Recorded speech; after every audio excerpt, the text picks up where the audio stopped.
Berserk est un manga qui est énormément décortiqué, analysé sur internet, mais on ne parle presque jamais du travail de découpage de Kentaro Miura, de comment il utilise les codes de la BD, des bulles, du texte, des gouttières, de la taille des cases, de leur emplacement, du panel flow, bref, de la gestion de l'espace de ces pages. Il faut dire que c'est un domaine encore assez marginal dans l'analyse des BD. De la continuité de ma série sur le découpage des bastons en BD, je vous propose ici une vidéo qui va tenter de voir en détail la mise en scène du combat de Guts contre Zod qui se déroule sur 4 chapitres pendant le tome 22. On va entrer dans la mécanique, les petits et grands rouages qui font le sel de la BD, dans une analyse technico-technique pouvant apporter une compréhension complémentaire sur le talent de Miura. Des fois je vois l'étoile rouge, j'entends l'appel, je sens le loup.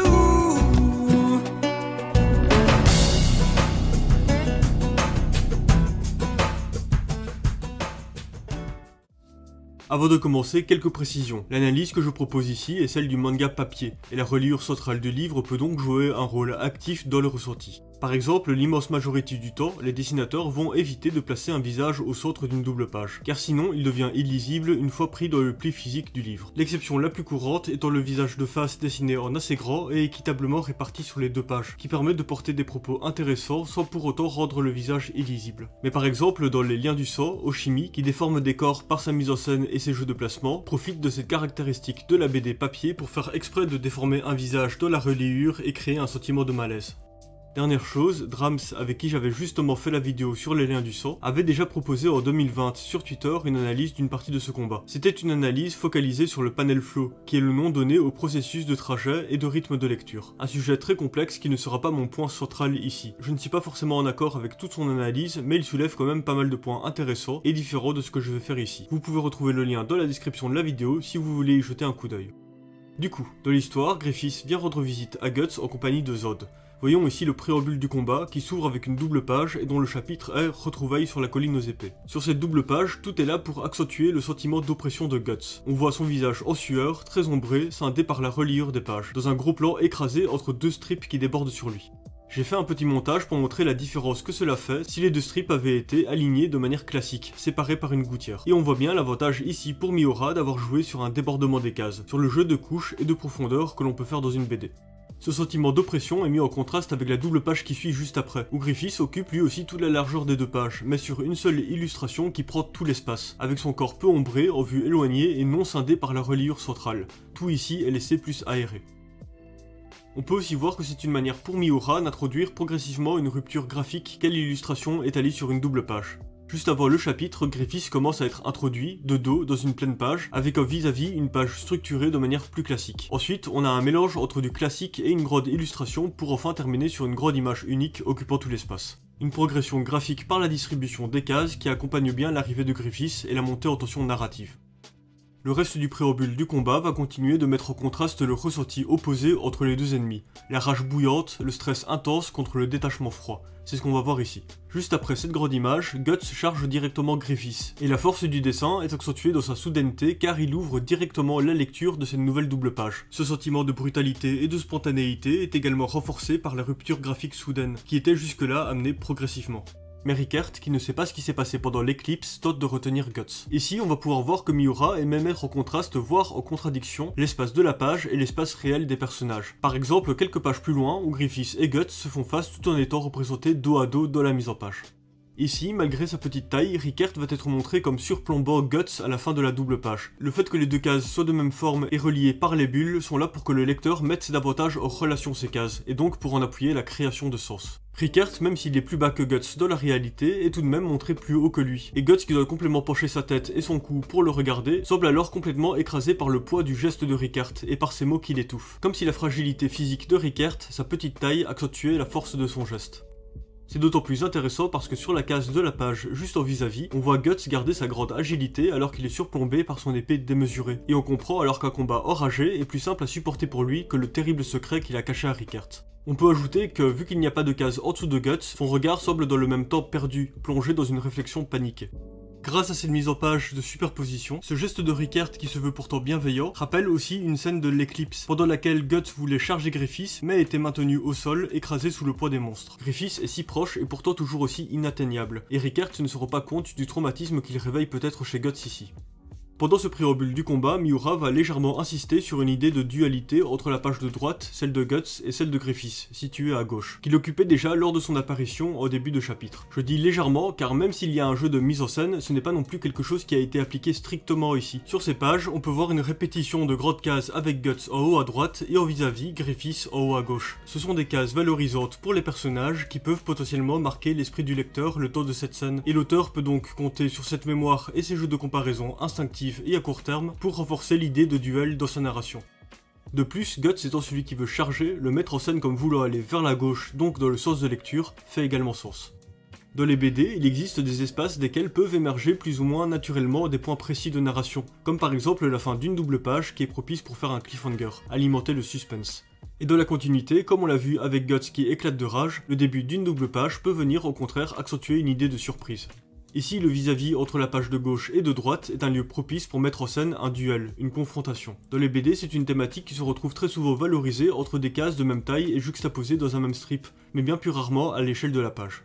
Sur les 3 premières doubles pages, le gros plan de Guts dans une grande case en haut à droite va être répété à chaque fois, ce qui donne une impression de cohérence, de continuité graphique et accentue son immobilité. Le fait qu'il reste pour le moment sur place, Rickert gardant sa position de barrage.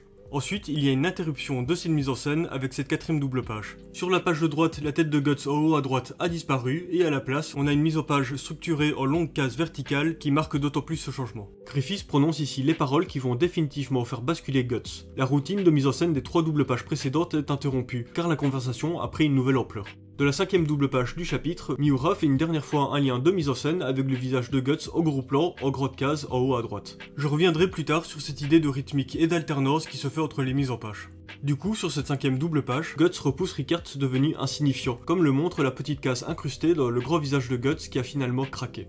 On peut voir une petite mise en scène évolutive sur Rickert. Lors de sa première charge, Guts s'était montré comme débordant de plus en plus vers la page de gauche, là où Rickert, tout petit, décidait de s'interposer sans savoir s'il allait y arriver. Ensuite, la case de Rickert est montrée comme faisant barrage à Guts, qui ne déborde plus sur la gauche. Après, on peut voir que Guts ne cherche plus à communiquer avec Rickert, sa pensée enragée prend toute la place. Et enfin, Rickert est repoussé en même temps que la place de sa case. Pendant la charge de Guts, les bulles divisent sa phrase de manière saccadée et augmentent progressivement de taille et donc d'intensité, ce qui procure aussi une idée de quelque chose qui se rapproche, qui avance. Tout cela, ainsi que les points de suspension qui ponctuent chaque morceau de phrase, donnent un ton particulier à son dialogue, comme une parole haletante propre à quelqu'un en train de courir et qui finit en cri. Toujours dans une idée de contraste de mise en scène entre les deux ennemis, Griffiths a lui aussi sa phrase divisée en plusieurs bulles, qui, comme les bulles de cri, n'ont pas de flèche. Plusieurs points communs de mise en scène qui peut nous pousser à les comparer et ainsi à renforcer l'intensité du côté de Guts et le calme du côté de Griffiths.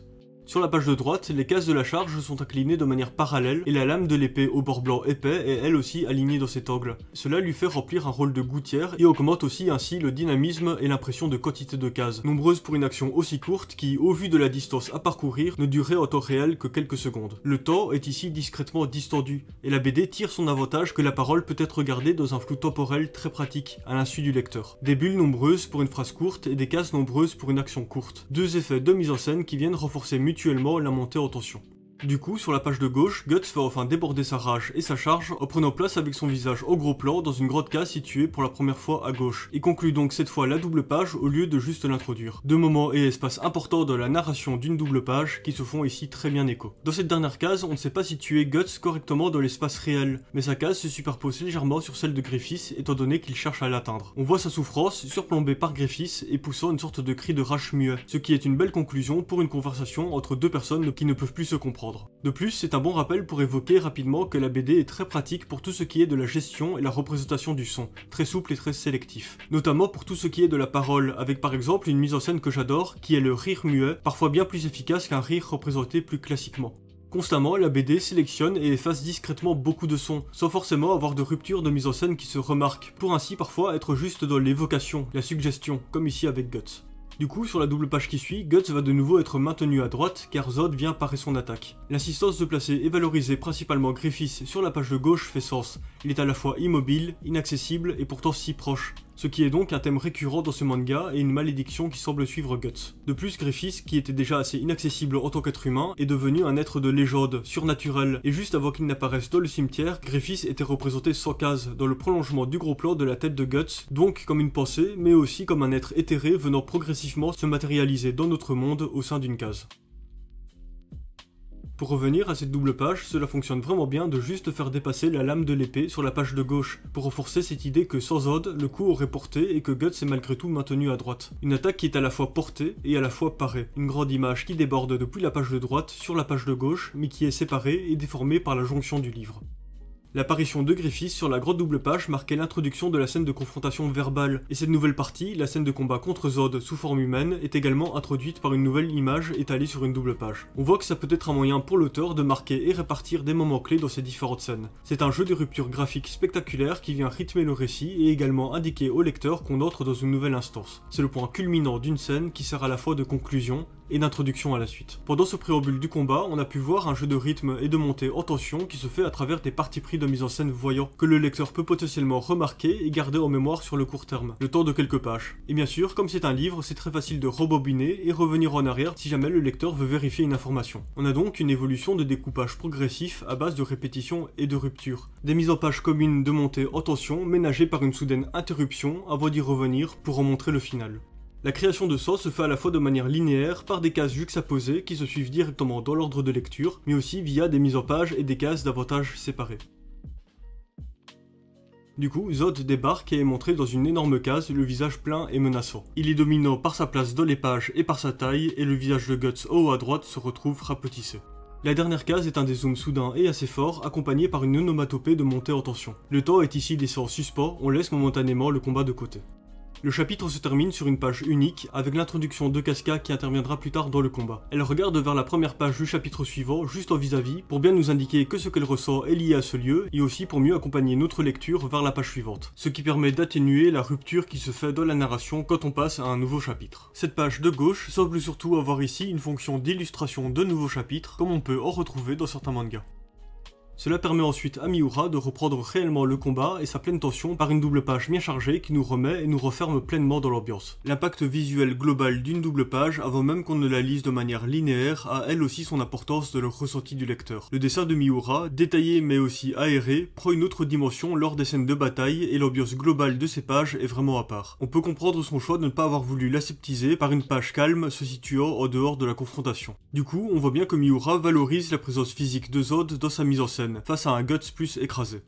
Sur la page de droite, Rickert est bien sûr écrasé par la grosse case juste au-dessus de lui, mais c'est également intéressant de le montrer dans une longue case étroite horizontale, tout en ne coupant pas son corps par le cadrage. Il est dessiné en entier. Cela renforce l'impression d'écrasement par les contours du bord des cases, assez épais dans ce manga, qui se font alors bien ressentir. Rappelez l'existence d'un élément qui est souvent perçu comme neutre ou en retrait, comme le sont les bords de cases. Griffiths, lui, au contraire, est montré comme dépassant de sa case et est placé sous les petites silhouettes de Zod et de Guts, ce qui vient atténuer le poids de la première case imposante et ainsi renforcer son détachement froid. On voit bien le contraste qui est fait dans la mise en scène entre Rickert et Griffiths et de leur ressenti personnel du combat qui en résulte. Sur la page de gauche, on peut voir 3 groupes de cases distincts. Un groupe de 2 cases, un groupe d'1 case et un groupe de 3 cases. C'est quelque chose que j'ai largement développé dans ma vidéo sur Invincible et qui se retrouve dans beaucoup de BD. Voici un exemple assez simple pour mieux vous aider à comprendre le principe. Ici, la division par groupe est très appuyée. On voit clairement des groupes narratifs distincts dont le lien est renforcé par la forme des cases et la division par strip. Les 2 premières cases montrent la situation de poursuite entre les cosmonautes et le monstre. On a ici un dézoom en 2 temps qui nous amène vers l'intérieur du vaisseau spatial. Ensuite, on a un échange verbal entre le personnage du vaisseau avec un de ceux pourchassés par le monstre. Et enfin, une séquence de 4 cases de montée en tension qui montre un des cosmonautes prenant l'initiative d'essayer de ralentir le monstre. Toute cette page raconte la course-poursuite que vivent les personnages, mais on voit que les auteurs ont également scindé leur narration en différentes petites scènes, pour bien appuyer et valoriser différents moments qui forment tous ensemble un bloc complet. Du coup, revenons sur Berserk. Toutes les cases de la page en soi représentent une séquence du combat, celle de la rupture du statu quo qui amène la première vraie attaque. On peut voir que chacun des 3 groupes représente une sous-division narrative de cette séquence. Les 2 guerriers se toisent, épée contre épée, jusqu'au moment du coup d'épaule de Zod qui projette Guts, qui tombe alors que Zod est déjà en train de le charger. On peut voir que la distinction de ces cases en petits groupes est marquée visuellement. Le premier groupe montre le vis-à-vis de regard dans 2 cases sans gouttière de séparation, et la bulle sur la droite cache le fait que ces cases ne sont pas complètement alignées, ce qui renforce l'illusion de 2 cases fusionnées. Et je sais que j'abuse, mais ce petit trait horizontal de l'épaulette de Guts donne aussi l'illusion d'être le prolongement du contour de la case. Aussi, Miura a directement aligné les regards des 2 personnages, qui se regardent alors de case à case. Le second groupe montre une nouvelle action, et est simplement une longue case prenant la place d'un strip, dont l'alignement est clairement décalé par rapport à la case juste au-dessus. Aussi, ce strip est placé derrière les deux cases qui l'entourent, ce qui renforce aussi la distinction des groupes, et en plus, ça vient renforcer l'effet de mise en scène de Guts qui est ici repoussé. Le dernier groupe montre la chute de Guts et la contre-charge directe de Zod, et les deux plus petites cases le long du côté gauche de la plus grande case semblent en être une prolongation. Les trois cases de ce groupe pourraient en fait représenter un seul même moment montré sous différents angles, mais plus vraisemblablement, on a surtout ici un effet de ralenti, un moment distendu pour augmenter la tension. La BD peut garder un flou très pratique sur la notion du temps qui s'écoule. Après tout, la BD n'est jamais qu'un flux continu d'images fixes, et par le processus de lecture, un effet de ralenti peut garder une forme de dynamisme. Il y a le tempo du récit et le tempo de la lecture. Quoi qu'il en soit, dans le dernier groupe, cette disposition des cases permet à l'auteur de continuer d'insister et de mettre en valeur la domination de Zod par le haut. Bref, ce découpage en groupe narratif est long à décrire, mais c'est un principe assez simple. C'est un moyen courant et efficace de diviser et relier des moments. On peut aussi noter que, pour le moment, dans les cases, Miura maintient Zod à gauche et Guts à droite. On peut y voir une prolongation du narratif précédent qui se faisait avec Griffiths. Mais surtout, comme on le verra, cela lui permettra d'inverser leur position plus tard à un moment clé. On sera alors davantage dans la logique de création de sens dans le dynamisme du combat que dans la logique du duo entre Griffiths et Guts. La page se termine par Guts qui tombe et le bas de la page coïncide ici avec le sol. Les trois dernières cases sont les seules de la double page à être séparées par des gouttières. La gouttière horizontale est particulièrement épaisse de la série Berserk, et ici comme elle est peu utilisée, elle est davantage mise en valeur et sert bien l'idée de monter en tension et de temps distendu, ressenti comme plus long, ce qui est une bonne chose pour préparer à la soudaine pirouette que Guts va opérer juste après. J'ai fait un montage pour montrer que si les deux cases avaient été collées, Zod aurait davantage l'air d'être déjà sur Guts, ce qui aurait moins bien accompagné l'action de Guts qui suit. Une représentation de temporalité allongée et de distance physique aidée par la gouttière épaisse, qui dans les BD est un élément qui peut souvent passer inaperçu, presque neutre de la page, mais qui peut être ponctuellement remis en valeur, et notamment par des jeux d'épaisseur. Encore une fois, l'action de Guts placée en début de double page est là pour surprendre car c'est le seul emplacement d'une BD où un auteur peut opérer une surprise visuelle sans que l'œil baladeur du lecteur risque de se revoir avant d'y arriver dans sa lecture linéaire. Un auteur peut bien sûr faire exprès de montrer un visuel impactant en bas de la première page ou encore sur la seconde page et tenir ainsi le lecteur en haleine, sous tension pendant sa lecture jusqu'à arriver à ce moment. Un sentiment de fatalité. Drams avait très bien parlé de ça dans notre vidéo que j'ai déjà évoquée, et il existe aussi ce petit thread que j'ai fait sur One Piece qui possède un très bon exemple de ce genre d'utilisation. N'hésitez d'ailleurs pas à me suivre sur Twitter et à vous abonner à cette chaîne YouTube si ça n'est pas déjà fait, ça donne de la force. Le combat peut donc réellement commencer et avec lui, son rythme acharné. Le fait de montrer une première page avec trois cases plus ou moins égales prenant tout un strip est là pour bien valoriser et relier pleinement chacun de ces échanges de coups. Les gestes s'enchaînent avec fluidité et sont puissants et méthodiques. On peut voir ici que Miura introduit une sous-narration via des petites cases au visuel très reconnaissable, mettant à chaque fois en valeur le regard des combattants. Ces cases en trapèze vont nous accompagner pendant toute une première partie du combat et vont servir à plusieurs choses. Renforcer l'idée de cohérence et d'identité visuelle à ces pages, ajouter une couche de narration évolutive, aider à opérer des ellipses entre les plus grandes cases, et enfin mettre l'emphase sur le regard et donc par effet de ricochet sur toutes les cases normales, insistant sur l'idée des yeux.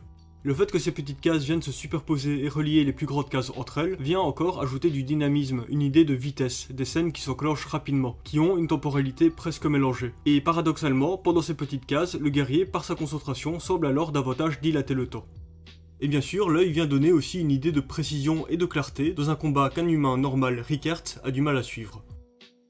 L'adresse du combattant est donc montrée par son œil au gros plan, et l'œil au gros plan rend abstrait et donc plus inconcevable pour nos yeux d'humains le geste qu'est en train d'opérer le combattant en dehors du cadre. Sur cette page, la petite case de regard de Guts accompagnée des lignes de vitesse arrondies est très pratique pour garder un flou imaginatif sur l'action de Guts, ce qui aide à nous faire accepter de le retrouver bien campé sur ses pieds juste après. On peut ajouter que les deux cases trapézoïdales de regard donnent l'impression que Guts prépare déjà mentalement son attaque vers l'œil de Zod, pendant qu'il est en train de tourner sur lui-même, dans cette idée de seconde couche narrative qui est ici moins linéaire qu'une lecture classique. Un lien narratif poussé par un lien visuel qu'entretiennent ces cases. Gros plan du regard, format trapèze, contour aux traits atypiques et se superposant à cheval sur les cases classiques plus grandes.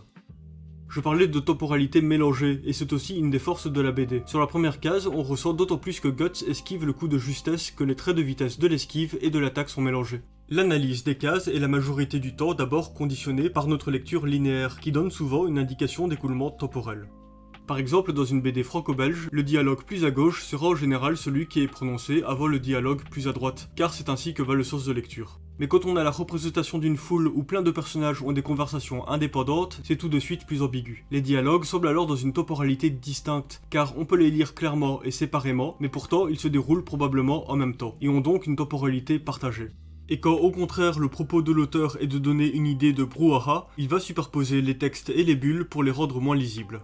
Mais pourtant, dans les deux cas, les dialogues se déroulent en même temps. C'est aussi ce qui fait que le contexte de la compréhension d'une image est importante, et une image de BD est conditionnée par l'idée de panel flow, par le trajet et le rythme de lecture qui varie en partie pour chacun. Bien sûr, on sait par la logique narrative que Guts a esquivé l'attaque, mais le fait qu'il soit sur la droite renforce l'idée qu'il a l'initiative sur cette image et que son esquive vient avant le coup de l'épée. Mais sinon, l'image en soi mélange complètement la représentation temporelle de ces deux actions, ce qui procure de la puissance à cette image.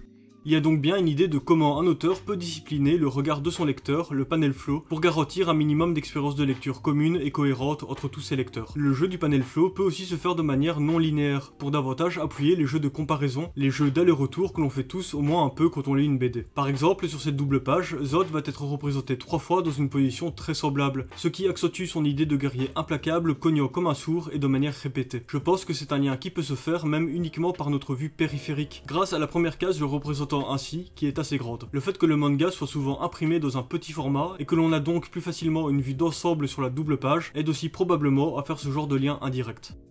Autant la première case en trapèze est vraiment bien répartie sur 2 cases pour en faire la jonction parfaite, autant la seconde de ces cases déborde davantage sur une même case. Dans ce second cas, cela vient renforcer l'idée d'une temporalité mélangée, et donc renforcer l'agilité surnaturelle de Zod qui va parer une attaque sur le point de le toucher. La première case au trapèze valorise davantage une idée de jonction, et la seconde case au trapèze davantage une idée de venir seconder une case en particulier.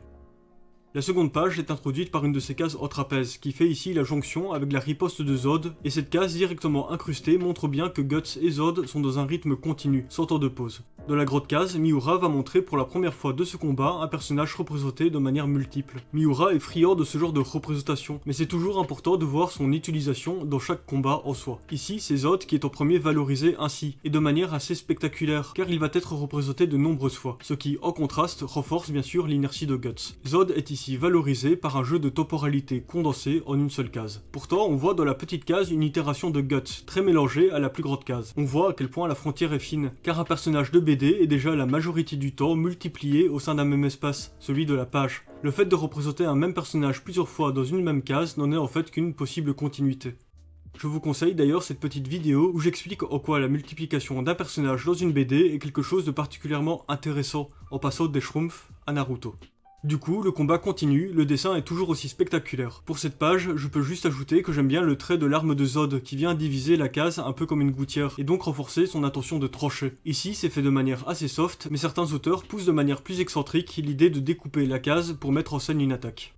La page se termine par un nouveau coup que Guts part et on le voit pivoter par un mouvement précis, le pied dessiné bien campé, ce qui lui confère une meilleure impression de contrôle de la situation. La nouvelle double page est introduite par Guts qui dévie le bras de Zod. On le montre reprendre l'initiative par la case au trapèze où son corps n'est presque plus que du mouvement et son œil blanc meurtrier et précis est ici très mis en avant. Toute cette idée est encore accentuée juste en dessous sur Zod dont le corps se mélange encore plus au dessin de son mouvement. Le fait que sa case se trouve un peu derrière renforce bien l'idée que Zod est en train d'esquiver, de s'échapper. Aussi, je trouve ça intéressant que les deux cases contiennent des mouvements qui ne vont pas dans le même sens, mais que la forme des cases en soi et leur disposition s'accompagnent très bien, sont harmonieuses et semblent se prolonger. Des mouvements qui s'opposent, mais pris dans un même flux continu.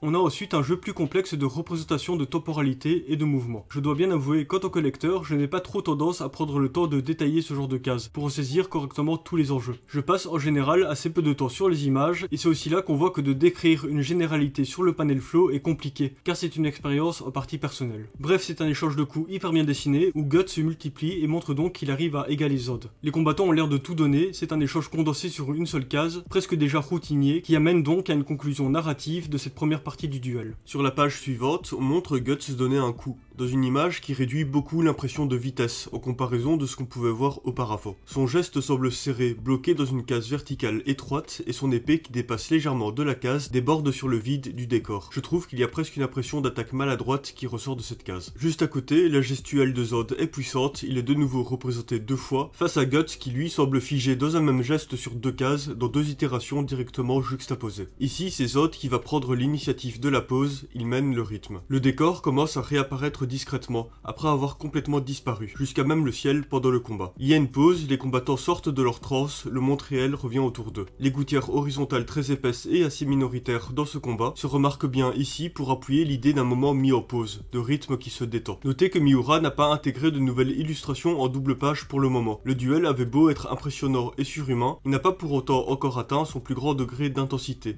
Miura ménage attention. Du coup, nouvelle double page qui montre un échange verbal entre Zod et Guts. Je vais juste parler rapidement de la page de gauche où Griffiths est montré tout en haut, ce qui renforce sa sérénité. Son détachement est également montré sur cette page par le décor apparent, là où il redisparaît soudainement en dessous pour les 2 guerriers. Ils sont directement remis de la concentration du combat. Zod est énorme au milieu car il fait barrage, et enfin Guts tout en bas ressent tout le poids du combat. Et cela permet aussi de lui faire conclure la scène et d'enclencher la suite où il reprend sa charge. On est donc reparti sur une double page pleinement réservée au combat, avec son ambiance particulière.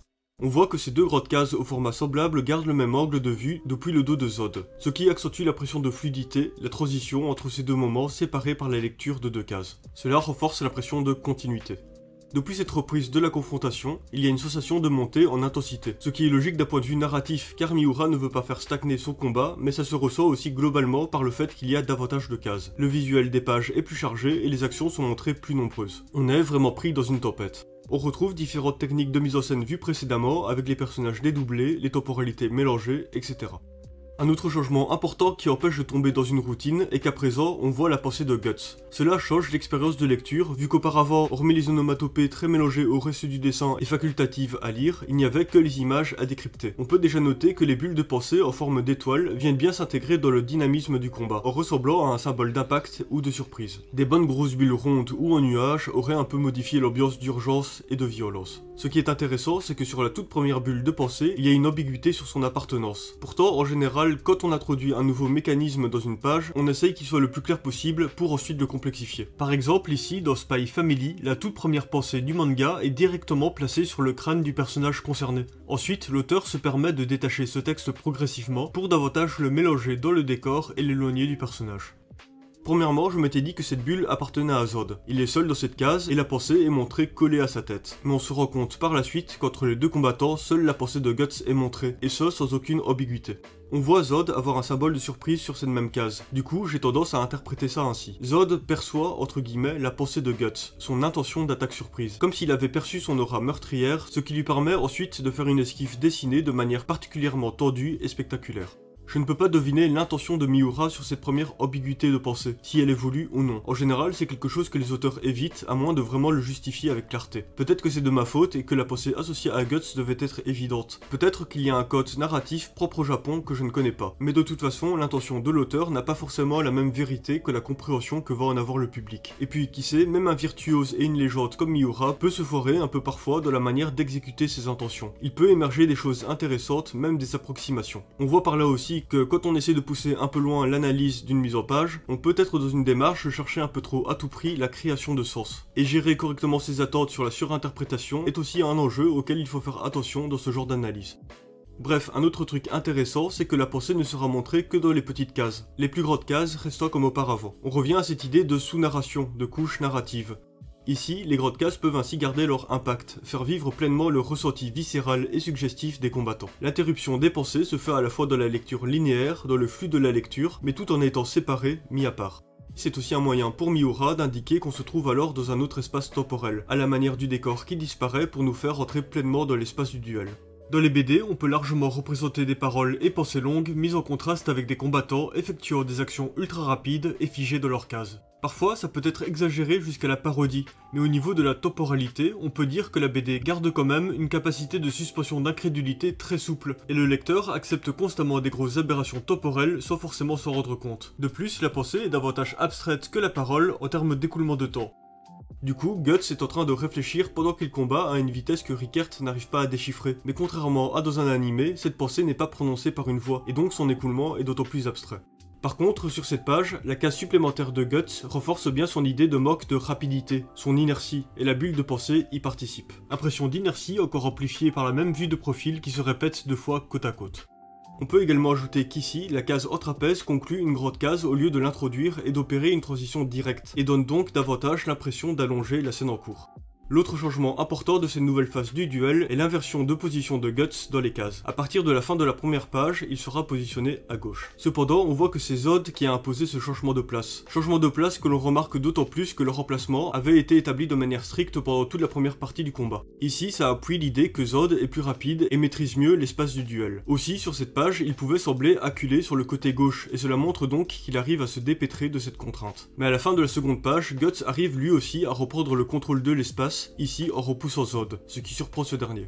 Pour terminer l'analyse de cette double page, je vais reprendre ici une réflexion du trait de Drams que je vais appliquer sur cette fin de page, dans l'idée de comment le trajet classique de lecture peut être inversé.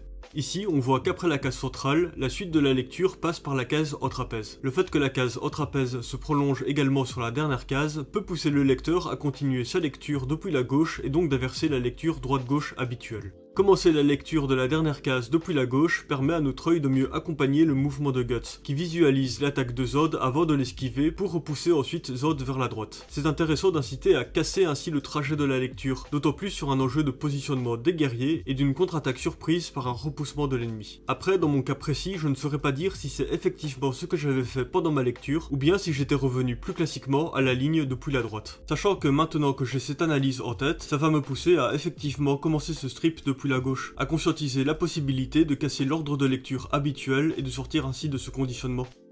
Proposer une analyse de planche influence aussi la manière dont on va comprendre la planche à sa relecture, et peut donc avoir un effet de prophétie autoréalisatrice. Le principe de vérité en art, c'est compliqué. Sur la page qui suit, on montre une idée de statu quo. Les cases jumelles de Guts et Zod se répondent. Et la grande case centrale semble assez équilibrée en termes de représentation des dédoublements, des esquives et des coups de chacun. La présence des deux personnages est assez équitablement répartie dans la page. On a aussi une interruption des petites cases en trapèze et la pensée de Guts disparaît le temps de cette page. La mise en scène est moins chargée, ce qui accompagne bien la narration qui montre que Guts se sent ici moins submergé par le combat. Les séquences de pensée seront donc de nouveau séparées, mais cette fois-ci par la division de pages de droite et de gauche. La page de gauche se démarque assez clairement, on n'y a que des cases horizontales prenant la longueur d'un strip, et surtout il y aura des bulles de pensée et en plus dans toutes les cases. Tout cela nous indique qu'on se trouve dans une instance différente, qu'il y a une altération de la narration, et donc de la manière dont on va appréhender et ressentir cette page. Cette cassure est là aussi pour servir le rythme, la montée en tension, car elle amènera ensuite sur une nouvelle grande illustration en double page. De nouveau, Miura introduit une routine qu'il casse pour ensuite la faire évoluer et mettre juste après une illustration en double page. On voit que c'est une de ces manières de faire de la montée en tension et de ménager ses effets. On peut voir ça rapidement sur ce schéma. Dans le préambule du combat, on voit la routine de mise en scène de la grande tête de Guts en haut des 3 premières doubles pages de droite. Ensuite, il y a une cassure de cette mise en scène amplifiée par la distribution des cases verticales. Ensuite, Miura revient une dernière fois sur la mise en scène de la grande tête de Guts, qu'il fait évoluer en la plaçant cette fois également en bas de la page de gauche. Et enfin, il conclut cette montée en tension par une grande image. Le second exemple est un poil plus complexe.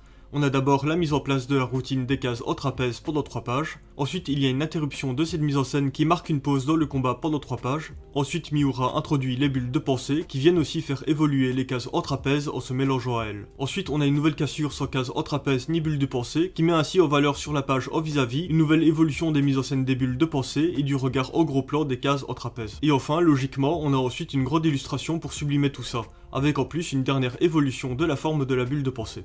Je ne l'ai pas pleinement redétaillé, mais comme je l'ai déjà expliqué auparavant, toutes ces évolutions et cassures sont bien sûr là pour accompagner des moments de narration précis.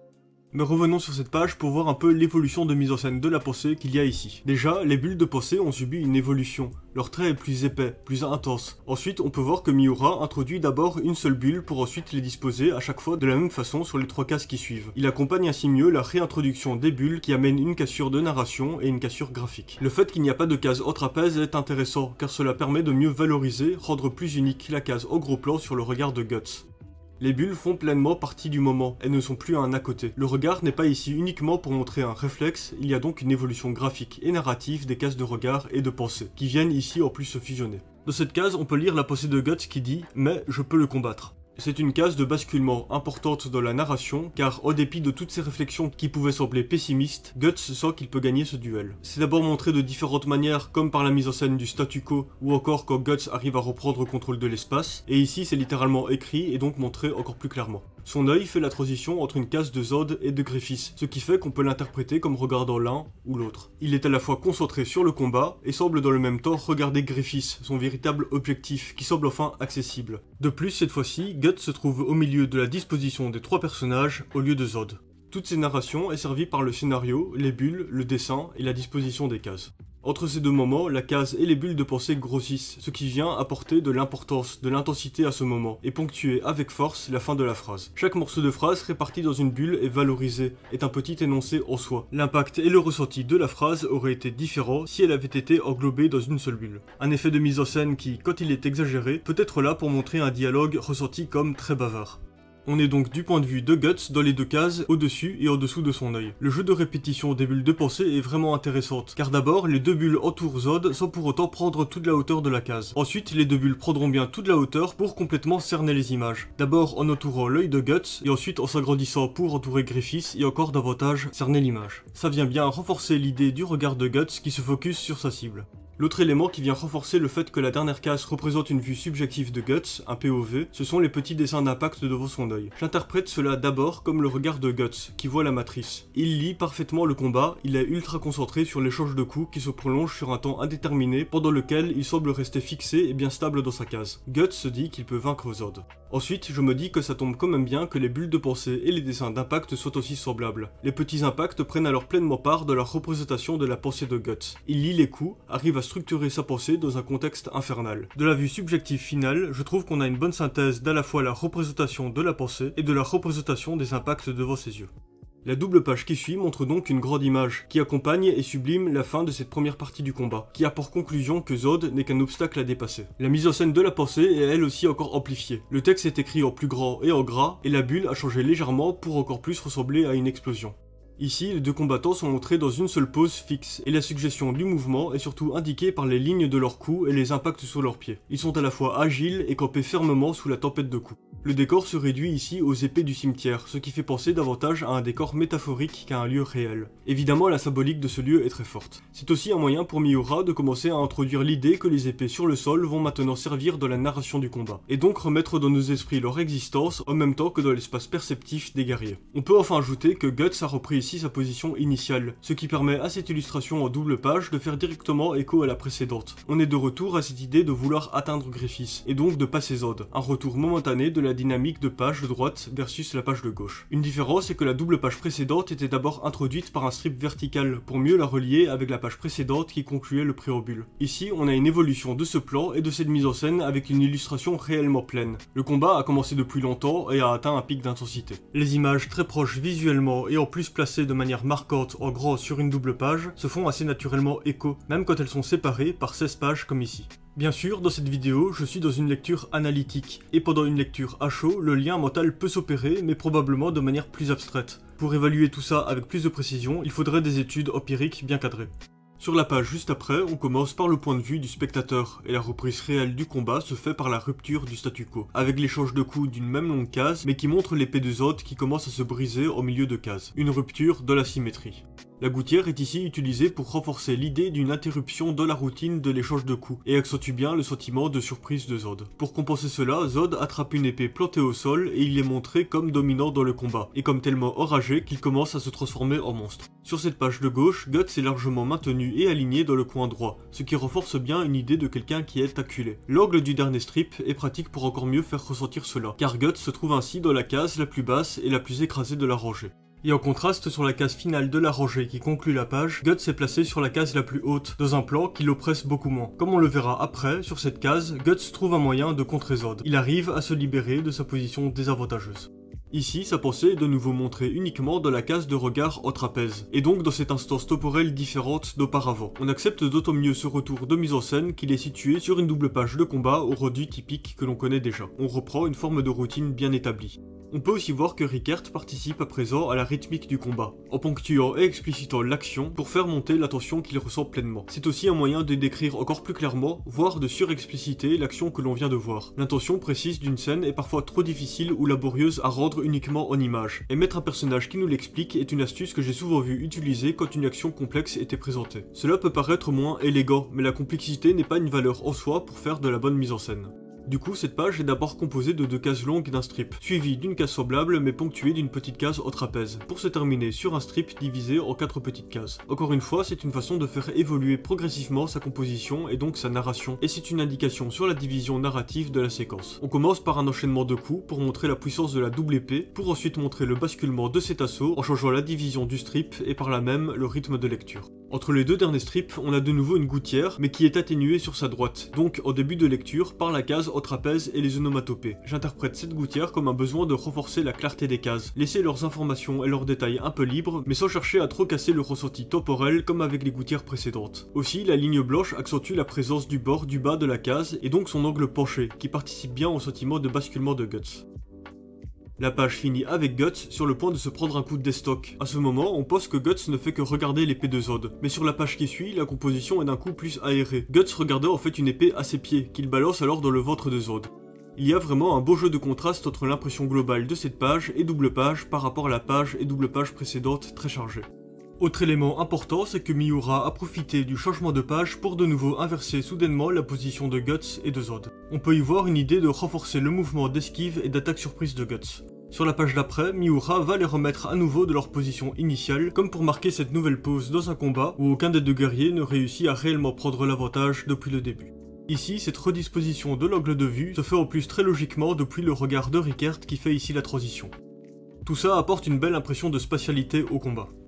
Pour revenir à la page de droite, le dernier strip qui la conclut a l'air de montrer un même moment en suspens, étalé sur 3 cases, qui prolonge au ralenti la scène de la grotte case juste au-dessus. L'idée du moment en suspens est accentuée par le fait que ce sont 3 cases de taille et forme très proches, unies dans un strip très différent du reste de la page. Tout ceci renforce le lien que ces cases entretiennent. De plus, au contraire de l'image de la case juste au-dessus, qui est grande et tout en représentation de vitesse, on a en contraste ici une absence de ligne de vitesse et donc d'indication temporelle, très amplifiée par les gouttes de sueur et de sang de Guts qui semblent être figées.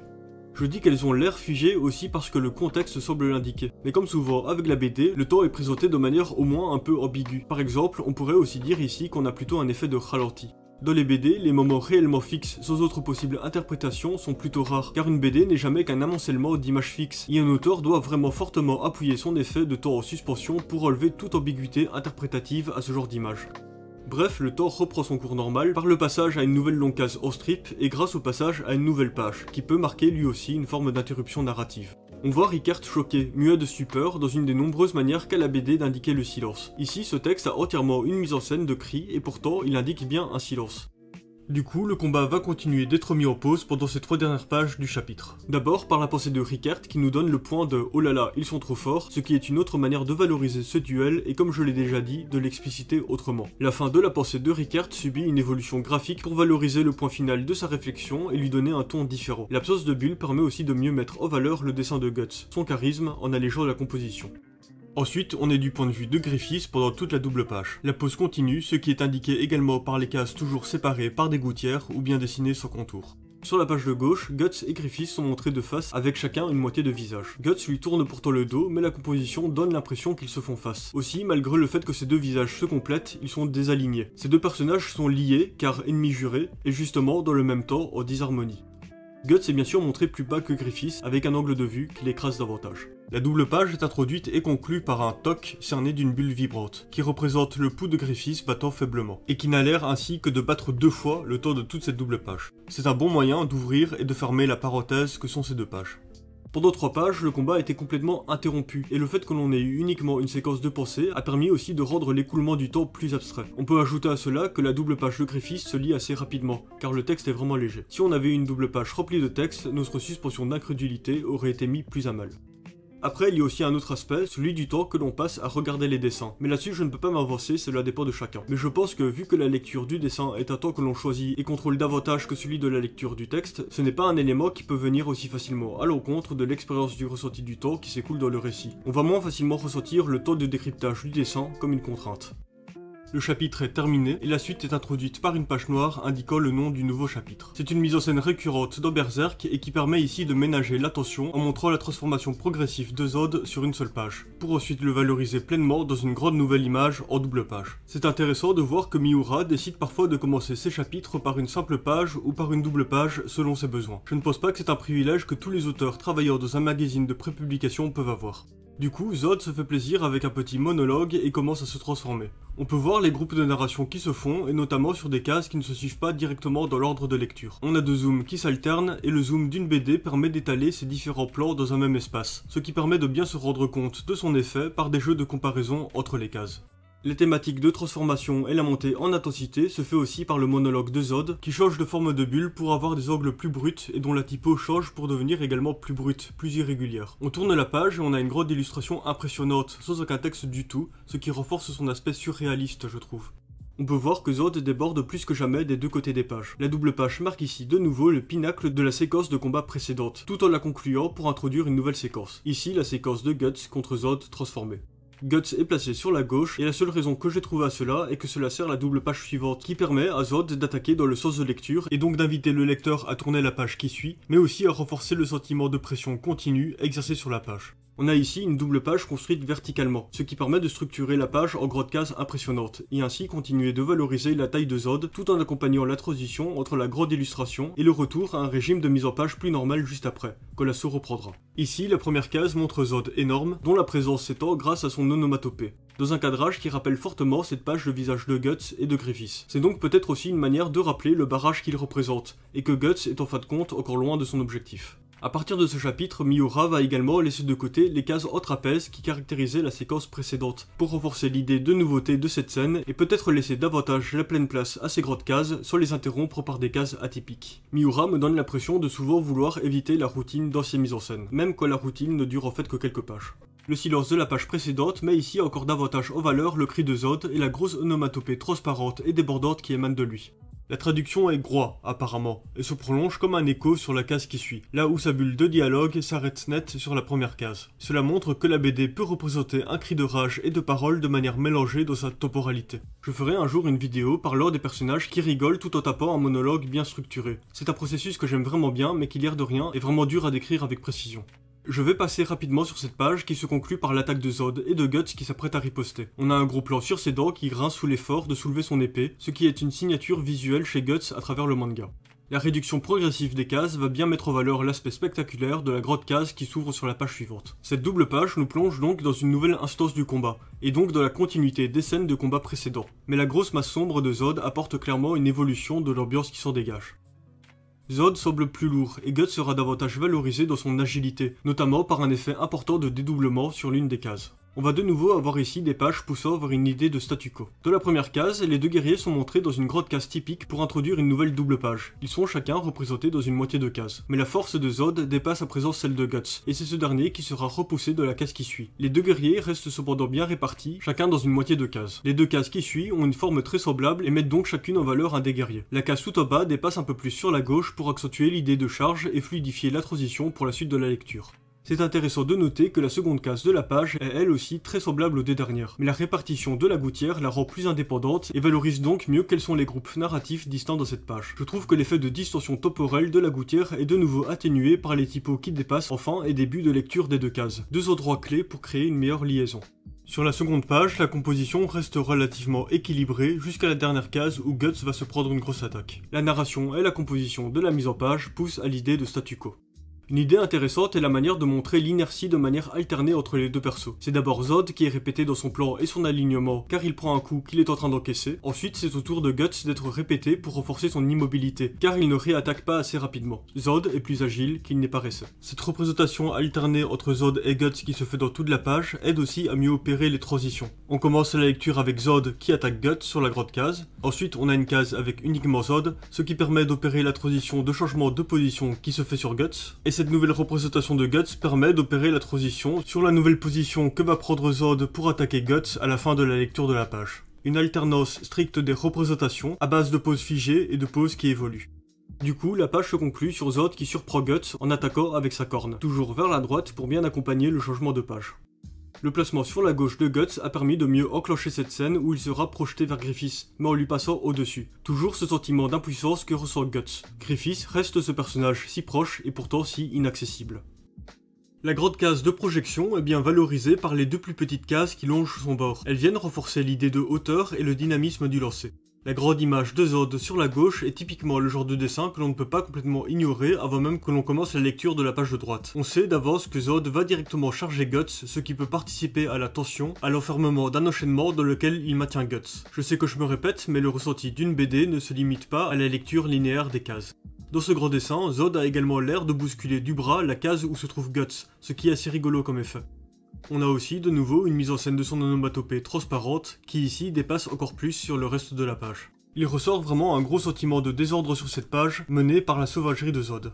On peut voir Guts qui est acculé, bloqué dans le côté bas gauche de la page. Zod essaye de lui charger dessus pour essayer de l'empaler, et on termine comme très souvent la double page par Guts qui se prépare à réagir à l'attaque de Zod. Ça permet de ménager l'attention et opérer le lien avec le changement de double page. Aussi, la dernière case appuie le sentiment d'esquive en rendant le fond entièrement blanc et en montrant Guts comme s'il voulait sortir de la page. Du coup, nouvelle double page où la puissance de Zod continue d'être valorisée à travers des grandes cases. Il provoque un éboulement dont la dernière case verticale qui s'agrandit sur le bas et dont la typo se lit de haut en bas permet de bien montrer l'idée d'un écroulement. Cette case concluant la page de droite, montrant uniquement des débris et l'onomatopée, et donc aucun personnage, est une bonne case pour opérer la transition vers une interruption temporaire du combat. Sur ces trois dernières doubles pages, il y a aussi l'introduction progressive du décor. Quand le combat battait son plein, le décor était absent. Ensuite, Zod pousse Guts hors de la zone de départ, et le nouveau décor est présenté en apparaissant progressivement, pour prendre une part active dans le combat jusqu'à être nommé clairement par le texte prononcé par Rickert.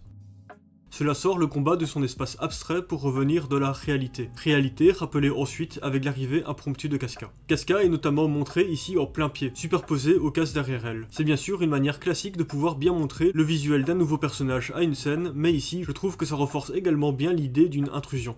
La page finit sur un moment de suspense où Casca aperçoit quelque chose qui la choque. Sur la double page suivante, Griffiths apparaît de nouveau comme un être surnaturel, sa silhouette blanche comme un esprit de lumière arrivant d'une autre dimension. Miura se sert de nouveau d'une page composée de grandes cases verticales pour indiquer qu'on se trouve ici dans un moment particulier et en cassure de la page d'auparavant. Guts est ignoré par Casca et bien écrasé de la composition de la page, ressentant tout le poids de ce moment. Mais Zod redébarque, toujours de manière voyante et attendue sur la page de gauche, toujours dans cette idée de fatalité, et ce moment est encore davantage maintenu en tension grâce à cela. Pas de double page complète pour respirer un peu. Zod cerne toujours la composition. Ici, l'auteur joue sur les deux onomatopées. D'abord celle du bruit de rocher que déplace Zod, en effet de transparence et donc davantage mélangé et relié au décor, pour ensuite mieux valoriser le cri qui lui est dessiné ici de manière bien opaque, et qui semble aussi lourd que les rochers en train de tomber. On peut aussi voir une sorte de retour des cases en trapèze, mais elles n'ont pas le même focus aussi appuyé sur le regard, et pas le même contour. La fonction de relier les grandes cases et se focaliser sur des moments reste la même, mais Miura a pris soin de les différencier d'auparavant pour ainsi ne pas opérer une continuité. Guts déborde à la fois sur la case de Zod et de Casca, ce qui renforce bien le lien de hauteur et d'écrasement qui se fait entre les deux cases. L'onomatopée de cri a également ce rôle. Ensuite, nouveau cliffhanger, et ici, le temps semble être mis en suspens, avec le fond devenu blanc, l'absence de ligne de vitesse et de dialogue. Cet effet est prolongé sur la première case de la double page qui suit, et relie donc bien la narration de ces deux cases, et adoucit ainsi la rupture due au changement de page. On a de nouveau une page construite tout en verticalité, qui montre ici un moment au ressenti temporel étrange. Ici, toujours pas de ligne de vitesse pour accompagner la chute progressive des rochers, mais cette fois on retrouve leur impact violent sur le sol. La lenteur terrible de Guts impuissant est accentuée par l'impact semblable sous son pied qui semble davantage l'ancrer dans le sol, et aussi par l'absence de ligne de vitesse alors qu'il est en train de commencer à courir. Le plan en plongée renforce aussi son écrasement et celui des rochers. La grande case verticale et les rochers nous poussent à lire d'abord cette case de haut en bas, ce qui accompagne bien l'idée de chute et la pression sous laquelle se trouve Guts. La bulle et le texte à la verticale sont aussi là pour accentuer cet effet de lecture. D'ailleurs, juste à côté, on a un strip se lisant également à la verticale. On a ici plusieurs effets venant se renforcer mutuellement. Sur la page de gauche, on peut voir trois groupes de cases, qui encore une fois opèrent des liens en dehors de la lecture purement linéaire. Guts est bien écrasé par la typo et la case juste au-dessus de lui. Et la page se termine encore une fois sur un moment de suspense et maintient donc le rythme et l'ambiance tendue. Les gouttières horizontales continuent leur rôle d'encore renforcer l'étirement de temps et du suspense sur ces deux pages. Du coup, double page suivante qui commence par une grande image pleine page. Ce n'est pas aussi imposant qu'une lu en double page, mais cela vient quand même marquer le récit, d'autant plus que c'est la première pleine page montrée depuis assez longtemps. Au contraire des pages précédentes très chargées, la composition est aérée. Griffiths toujours aussi lumineux, ce qui contraste avec la réalité horrible de ce moment. Guts se retrouve de nouveau, 9 tomes après l'éclipse, dans une situation douloureusement semblable. La double page est presque silencieuse, et même ce qu'il y a à lire ne requiert pas vraiment d'attention. Miura nous laisse nous imprégner de ce moment presque uniquement par les dessins, sans parasitage. Sur la page de gauche, le détachement de Griffiths est montré par le fait de ne pas montrer correctement l'émotion de son visage, là où celui de Guts et de Casca sont montrés en gros plans resserrés, et en partie dans des grandes cases. L'immobilité de Casca est renforcée par son inertie sur 3 cases au milieu de page. Le fait de montrer Guts en première case prenant la largeur complète du strip renforce l'idée que l'on regarde la suite de cette page depuis son ressenti, et renforce donc notre empathie et la peur que l'on partage avec lui. On retrouve ensuite un nouveau gros plan de Guts en haut à droite de la page, comme avant le début du combat. L'histoire se répète, Guts pensait pouvoir progresser, mais il se retrouve pourtant de nouveau immobile et impuissant. Il baisse les yeux, semble perdu et dans le vide. Sa bulle représente assez clairement une pensée criée, ce qui renforce aussi son impuissance à savoir réagir concrètement. Ce début de pensée sera cependant interrompu, et toute l'attention est soudainement relâchée, par un geste simple, désinvolte et mis en scène simplement. Le détachement froid de Griffiths est de nouveau ici montré, en contraste avec le ressenti bouillant de Guts. Dans la même idée, sur la page de gauche, le combat était sur le point de reprendre. Zod représentait dans toute sa masse, toute sa tension, mais sera interrompu par Griffiths qui conclut soudainement le duel. Le désamorçage de la tension est montré par le texte de la petite bulle et par le dézoom soudain. Griffiths a la maîtrise d'un monstre comme Zod par sa simple parole et garde le contrôle sur toute la situation. Il a décidé quand s'enclencherait le combat et décide de le terminer aussi simplement selon son envie. Sur ces 2 pages, il y a vraiment une grosse cassure soudaine de la tension, mise en scène par des petites cases sobres à la mise en scène détachée. Je vais passer rapidement sur la fin, Griffiths se prépare à s'envoler dans la main de Zod, et il faut dire que c'est une pose vraiment très classe. La fin du chapitre se conclut pour directement reprendre sur la page en vis-à-vis, sans interruption, ce qui est encore une nouvelle variante intéressante de conclusion et début de chapitre. Voilà, domination par le haut, aussi bien dans la disposition des cases que dans le décor réel, blablabla, la case allongée qui rétrécit accentue bien l'idée de hauteur et tout, Guts est frustré, tout est horrible et trop bien dessiné, c'est berserk, et on conclut la rencontre avec cette double page. On voit Guts à droite et Griffiths à gauche dans 2 cases jumelles pour renforcer le lien narratif et l'idée de dualité. Le fait que les 2 cases soient chacune disposées dans 2 pages différentes renforce l'idée de distance, aussi bien d'un point de vue symbolique que dans le décor réel.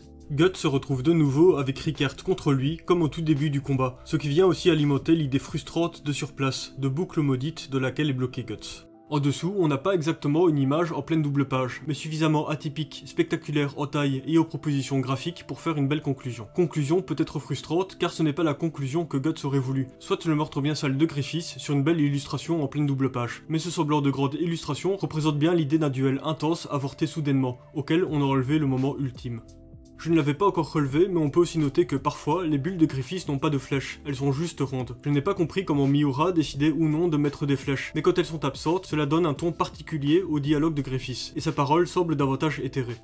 Sur cette dernière case, on peut aussi profiter du flou de la BD sur la représentation du volume d'un son. Ici, même si Griffiths est très éloigné de Guts, son dialogue est tout de même montré en taille normale, ce qui nous laisse suggérer que Guts entend bien cette parole. Et même le fait que cette bulle n'ait pas de flèche et semble ainsi davantage flotter, lui donne un peu un aspect de voix off, comme un encadré narratif, d'une parole qui a été prononcée avant qu'il ne soit aussi loin, mais qui retentit maintenant pour faire un joli effet de mise en scène dramatique. Et voilà qui conclut cette vidéo assez dense. C'était aussi une manière pour moi de rendre hommage à Kentaro Miura, dont je n'arrive toujours pas à bien réaliser la mort. Je n'ai d'ailleurs toujours pas lu ces derniers chapitres. Juste une chose cependant, on parle toujours des grands noms de la BD, mais il ne faut pas oublier qu'ils ont souvent des assistants talentueux sans qui leur travail ne serait pas possible. Pour ce tome, Miura avait travaillé avec Takashi Uchida, Mitsuhisa Kuji, Minoru Hirata, et son éditeur était Akira Shimada. La traductrice de Berserk dans sa version française est Anne-Sophie Thévenon, la correction a été faite par Thomas Lannette et le lettrage par Bakayaro. Pour ce qui est du travail de découpage, je suppose cependant que Miura travaillait seul là-dessus. Mais bon, si on me demandait mon avis, tous ceux qui travaillent dans une BD mériteraient leur nom sur la couverture, du coloriste au lettreur en passant par l'éventuel traducteur. Et tant que j'y suis, j'aimerais aussi qu'on détaille mieux dans toutes les BD qui s'est occupé du découpage, car scénariste, ce n'est vraiment pas assez précis sur le rôle qu'une personne a vraiment joué dans la création de la BD. J'espère que cela vous aura plu, n'hésitez pas si vous avez des questions, des points sur lesquels vous n'êtes pas d'accord, etc. Je me doute que cela fait beaucoup d'informations à digérer, mais en ce moment, je suis dans un mood de vouloir faire des analyses assez englobantes. Bon, ça n'est jamais exhaustif, si ça l'était, la vidéo ferait le double du temps, et en plus, j'ai sûrement encore des points aveugles dans mes analyses de mise en scène, des choses que je ne perçois pas encore. N'hésitez pas à fouiller le contenu de la chaîne, à partager la vidéo et à vous abonner. Cela me motive beaucoup à continuer, car c'est quand même pas mal de travail. Je vous remercie pour votre temps de cerveau et je vous dis à bientôt pour de prochaines vidéos.